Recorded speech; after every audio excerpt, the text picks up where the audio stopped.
Θα ήθελα να ευχαριστήσω τους προπονητές που με καλέσανε στο κάμπ αυτό.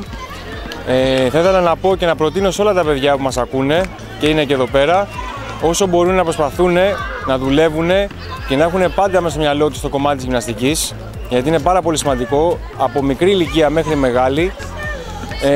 Αναπτύσσει ταχύτητα, αναπτύσσουμε την ταχύτητά μας, τη δύναμή μας, την ευληγησία μας, με αποτέλεσμα να μπορούμε μετά να κάνουμε πολύ πιο εύκολα κάποια κομμάτια της ατομικής. Θεωρώ ότι τα camps στην Ελλάδα αρχίζουν και αναπτύσσονται και βοηθάει πάρα πολύ αυτά τα νέα παιδιά, τα νέα ταλέντα που θα βγουν και που βγαίνουν, να βελτιώσουν κάποια κομμάτια της ατομικής τους τεχνικής.